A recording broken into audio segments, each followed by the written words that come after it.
Kids Tamil. The Mysterious Seed. மர்மமான விதை.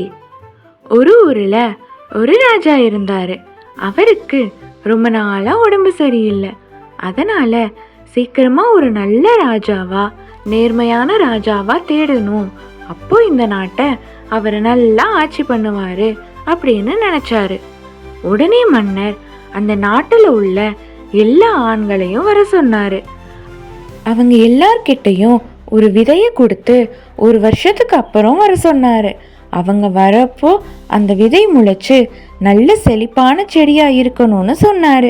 வந்த எல்லோருமே அடுத்த ராஜாவா ஆகணும்னு அந்த விதையை வாங்கிட்டு சந்தோஷமாக போனாங்க. அதில் ஒரு பையன் பேர் தான் ரோஷன்.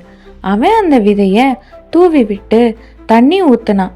நல்லா பார்த்து பார்த்து பண்ணினான். ஆனால் அந்த விதை முளைக்கவே இல்லை. ஒரு சின்ன இலை கூட அதில் இருந்து வரவே இல்லை. அதனால் அவன் ரொம்ப சோகமாக இருந்தான். ஒரு வருஷம் கழிச்சு எல்லாரும் அவங்க செடியோட அரண்மனைக்கு வந்தாங்க.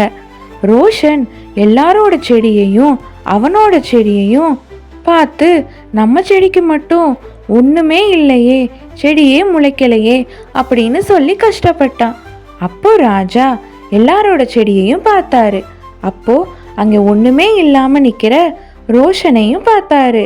அப்போ அவன் கிட்ட போய் ஏன் உன்னோட செடி இல்லை அப்படின்னு கேட்டாரு. ரோஷன் ரொம்ப பயந்துக்கிட்டே சொன்னா, நான் எவ்வளவோ முயற்சி செய்தேன் ராஜா, ஆனால் என்னோட செடி வளரவே இல்லை அப்படின்னு சொன்னான். அதை கேட்ட ராஜா சிரிச்சாரு. எல்லார்கிட்டையும் ரோஷன் தான் நேர்மையானவன், அவன்தான் அடுத்த ராஜான்னு சொன்னாரு. ஆமா, ராஜா கொடுத்த விதை வேக வைத்த விதை, அது முளைக்காது. எல்லாரும் ராஜாவாகணும்னு வேறு விதையை பயன்படுத்தி செடியா வளர்த்தாங்க. ஆனா ரோஷன் மட்டும்தான் நேர்மையா இருந்தான்.